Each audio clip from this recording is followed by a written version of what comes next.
Let's stock sectors. So I'm going to do cyclicals.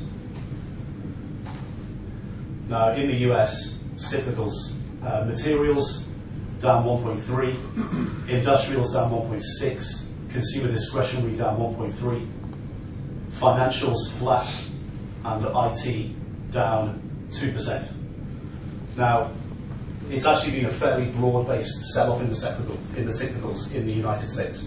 So within the sectors, there hasn't been many major stories, but that down 2% move in IT doesn't actually tell the whole story about what's happened in that sector in the last week.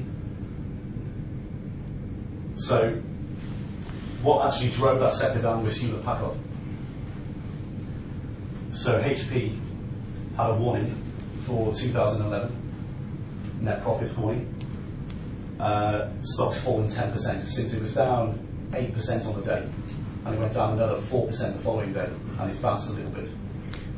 Interesting observation there. Salesforce, during the same time, which has got that on-demand model, blew the doors off their numbers, really? in essence. So, okay. Yeah. Well, basically, the two bellwethers, so HP down 10%, and Dell guided up the same day. And the mix in the earnings of these companies relative to each other is basically HP, the consumer side, just got murdered. So no one's buying PCs, and it's the desktop to tablet switch. Okay. And Dell consumer side got murdered as well. But guess what? They've made acquisitions and they've switched into business software and hardware. Yeah. It's a main industry supplier, Dell. Yeah, but that's what saved them. So we're getting this dichotomy. Dell. What's interesting about Dell's numbers is they confirm what the macro leading indicators are telling us, which is consumer confidence remains weak, fairly weak, and business confidence remains really high. And at some point, one of them's got to give. Either consumers have got to become more bullish, or businesses have to become less bullish. So we present the view of the industry and the retail market. But Dell was up 5% after guiding up, and it's all really the cloud switch. This trade that Bruce brought up 3 months ago. So when we talked last week about European software making the cloud switch, autonomy, SAP, and hedging them with Dell and HP, Dell, the autonomy Dell spread trade is still making money. So it was amazing. Over 2 days, so the day that Dell reported, and they were up 6% on the day. Autonomy was up 4% on that day as well. And the following day, Dell was down 2% when autonomy was flat. And it's amazing, like that trade, autonomy versus Dell, behaves like a dream. Because you can have the greatest thing in the world on the short side of that trade, which is the stock that you're short has actually guided up profit for the year, and you're actually still making money on the spread. It's insane. To have that trade on and you still make money after a headline like that is crazy. It just means you've got absolutely the right trade on. So, autonomy, long, SAP, long, Dell and Hewlett on the short side. But be careful if you're putting those trades on. Be careful, because Hewlett is looking very massively technically oversold. So you might want to leg the spreads. So leg your way into the spreads. Wait for a technical bounce in Hewlett.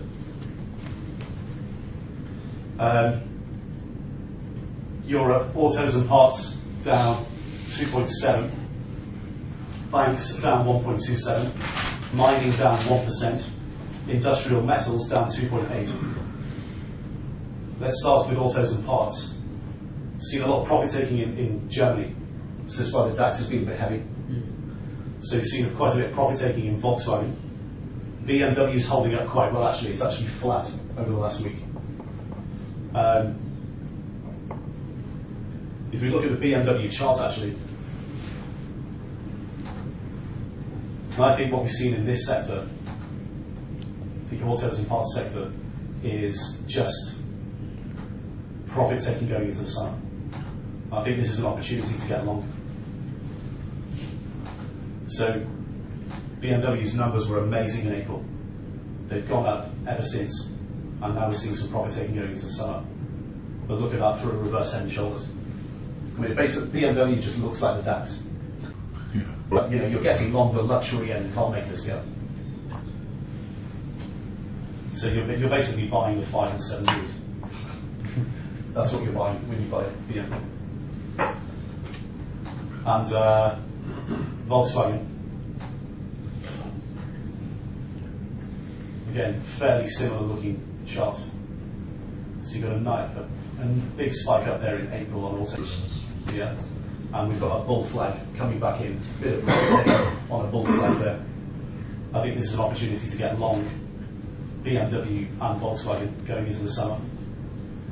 And if you want to see classic profit taking, a bit of Pirelli. Look at that stock. It's gone from 5.5 to 7 in a month and a half. So Pirelli in Milan, 5.5 to 7 in a month and a half, and you just see some profit taking coming in. But the wins in the sales for this sector, definitely. So I think we should be looking at long BMW into weakness, long VW into weakness, long Pirelli,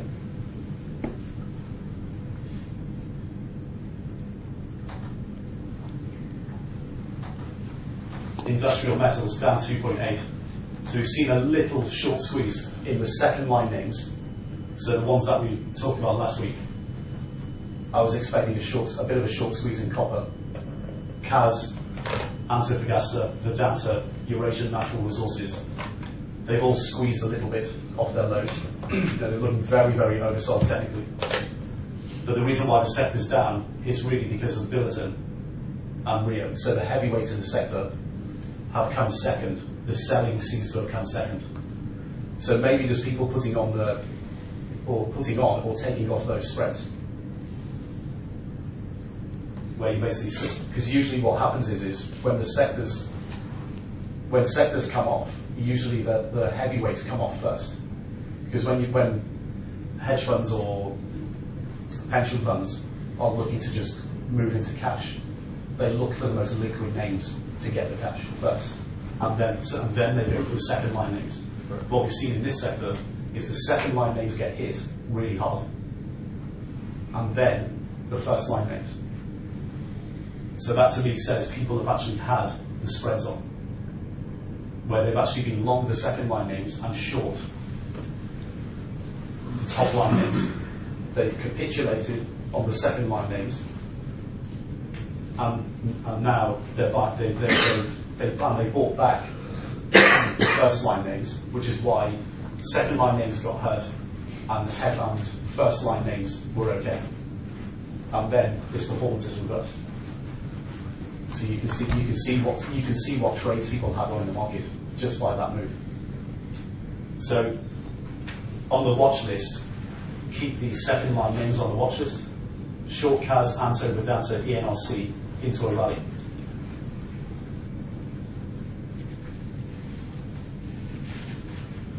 Okay, chemicals down 1.41. Construction materials down 1. Life insurance down 1.46. Non-life down 0.5%. General industrials down 1.5%. Industrial commercial services down 1.34. Media flat. Personal goods roughly flat, small down. Real estate up 1.8%. So you saw the real estate sector. British Land, Landsec, all of these guys. Yeah. General retailers up 90 basis points. Tech hardware down 1. Tech software down 1.29. Travel and leisure down 1.5, despite the decrease in the oil price. Continually weak sector. Continually weak sector. Why? Weak consumer. Thomas Cook on the 9th has quite a strong profit warning in the UK. Anyone see that? Thomas Cook's dragging the sector down. So actually the airlines within the travel and leisure sector have been squeezing a little bit. The holiday companies, Thomas Cook, destroyed. It's holding the sector down. So it's down 9% since the 9th of May. And all the analyst downgrades are coming into the stock now. Now it is technically oversold as well, but it's clearly a short. So I think we had to stick Thomas Cook and TUI on the short list, on the watch list. Yeah.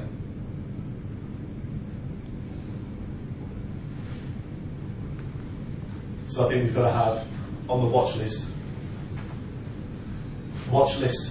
for shorts,